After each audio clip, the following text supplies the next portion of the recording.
Hello అండి అందరికీ. మీరందరూ ఆవకాయ పెట్టేసుకున్నారా? మేమైతే పెట్టేసుకుంటున్నామండి ఈరోజు మా పెద్ద అత్తయ్య ఆవకాయ పెడుతుంది. చాలా టేస్టీగా ఉందండి. మిస్ కాకుండా మొత్తం వీడియో చివరి వరకు చూడండి. ఈ వీడియో కూడా అత్తయ్య వాళ్ళ ఇంట్లోనే తీసాము. అత్తయ్య వాళ్ళ ఇంట్లో 2 మామిడికాయ చెట్లు ఉన్నాయండి. చూడండి ఎంత బాగా కాసాయో మామిడికాయలు. ఎలాంటి ఫెర్టిలైజర్స్ వాడుకోకుండా చాలా న్యాచురల్ గా పెరిగిన చెట్లు అండి ఇవి. అందుకే ఇంత ఫ్రెష్ గా ఉన్నాయి. పండిన తర్వాత కూడా చాలా తీయగా ఉన్నాయండి మామిడికాయలు. ఇలాంటి మామిడి పండ్లు నేనైతే ఎక్కడా తినలేదు. సో ఈ రోజు అత్తయ్య మామిడికాయ పచ్చడి పెడతానంటే నేను అత్తయ్య వాళ్ళ ఇంటికి వచ్చాను. ఆ ప్రాసెస్ ఎలాగో ఇప్పుడు చూసేద్దాం మనము. చూడండి మా పాప మామిడికాయలు తెంపుతుంది. అంటే చెట్టు పైకి ఉందన్నమాట, మన కిందికి అందవు కదా, బిల్డింగ్ పైకి ఎక్కేసి మామిడికాయలు తెంపారు. తెంపిన తర్వాత కడిగి ఆరబెట్టి ఆరిన తర్వాత ఇలా ముక్కలుగా కట్ చేపించుకోవాలి.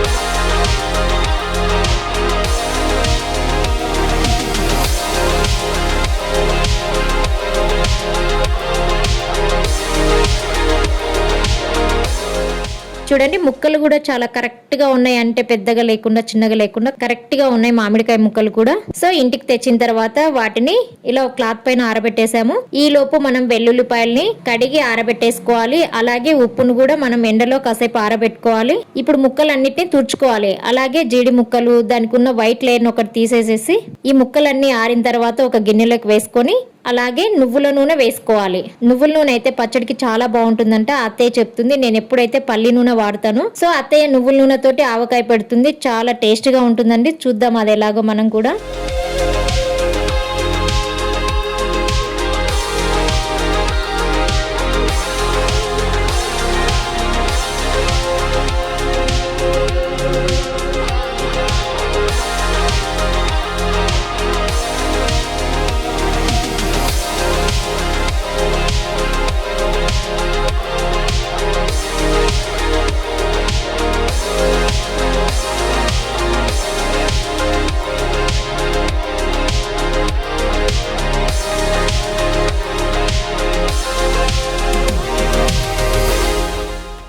ఈ మామిడికాయ ముక్కల్ని కిలోల ప్రకారం కాకుండా గిన్నె కొలతలతో చూపిస్తుంది. కరెక్ట్ గా చూడండి మీరు కూడా. 4 గిన్నెలకి 1 గిన్నె కారం, 1 గిన్నె ఉప్పు, 1 గిన్నె ఆవపిండి.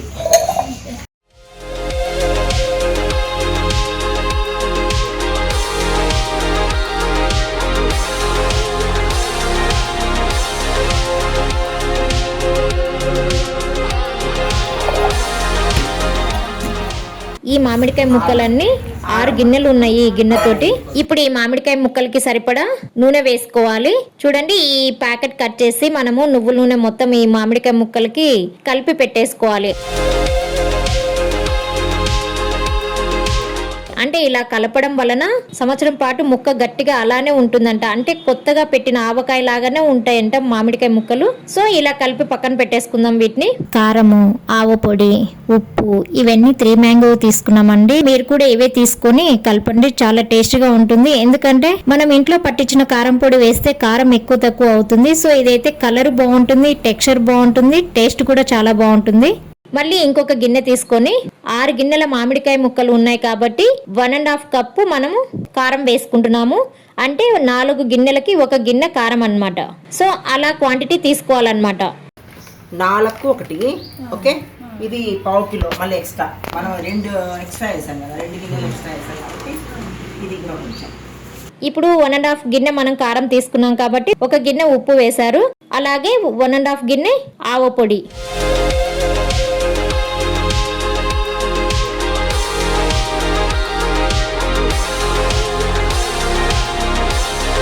సో అలాగే ఇందాక మనము ఆరబెట్టుకున్న వెల్లుల్లి రబ్బలు వేసుకొని మొత్తం కలుపుకోవాలి.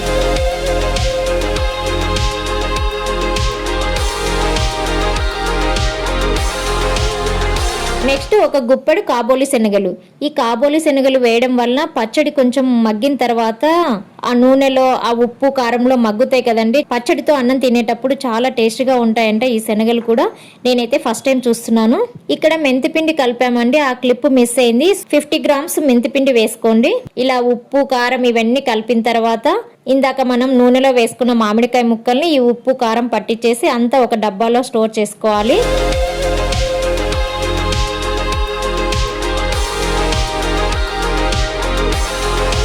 అన్నిటికీ ప్రతి ముక్కకు కారం అన్నీ అంటేలాగా.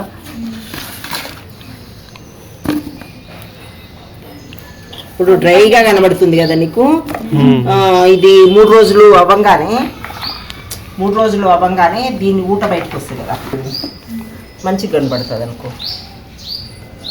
అప్పుడు తెలిసిపోతుంది మనకు ఉప్పు కారం కరెక్ట్ ఉందా, బ్యాలెన్సింగ్ ఉందా.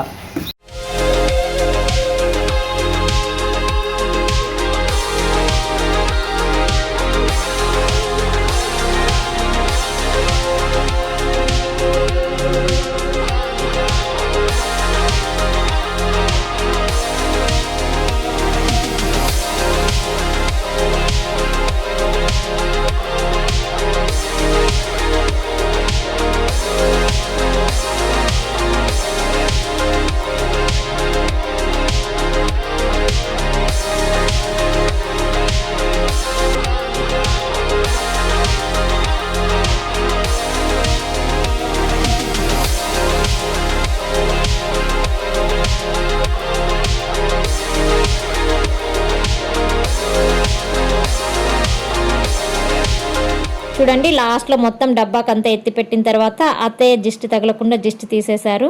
ఇప్పుడు ఈ పచ్చడి కలిపిన గిన్నెలో అత్తయ్య వేడి వేడి అన్నం వేసి ముద్దలు కలిపి పెడుతుంటే చాలా టేస్టీగా ఉందండి.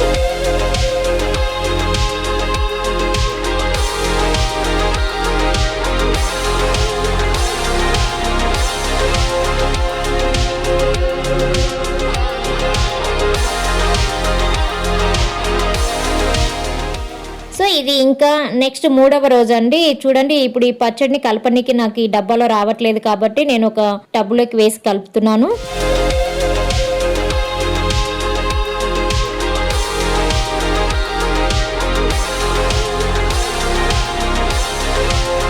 ఇక్కడ మనకు ఉప్పు సరిపోకపోతే ఉప్పు వేసుకోవచ్చు. ఉప్పు వేసి కలుపుతున్నాను. నూనె కూడా కావాలంటే మనం ఈ స్టేజ్లో వేసుకోవచ్చు. సో కలిపిన తర్వాత మళ్ళీ అంతా ఒక జాడీలోకి ఎత్తి పెట్టేశాను. ఇదే టబ్బులో మళ్ళీ కొంచెం వేడివేడి అన్నం వేసుకొని కలుపుకొని తింటుంటే మస్తు టేస్ట్గా ఉందండి. ఇంకెందుకు ఆలస్యం, మీరు కూడా ట్రై చేయండి. ఎందుకంటే అత్తయ్య ఒక టిప్ చెప్పారు నాకు ఇక్కడ, ఏ ఫ్లేవర్స్ డామినేషన్ చేయకోకుండా కరెక్ట్గా ఉండాలి పచ్చడి, అప్పుడే టేస్ట్గా ఉంటుంది అని చెప్పింది. సో అదైతే కరెక్టే. నేనేమో అనుకున్నాను అత్తయ్య చెప్పినప్పుడు, ఆవు పొడి డామినేషన్ చేయట్లేదు, నువ్వుల నూనె డామినేట్ చేయట్లేదు, కారం కూడా ఎక్కువ కాలేదు తక్కువ కాలేదు, కరెక్ట్గా ఉన్నాయి ఉప్పు కారం కూడా. నాకైతే చాలా బాగా నచ్చింది ఈ పచ్చడి. మీరు కూడా ఎవరైనా ఇంకా పచ్చడి పెట్టకపోతే ఈ ప్రాసెస్లో పెట్టండి, చాలా బాగుంది టేస్ట్. ఓకే అండి, బాయ్.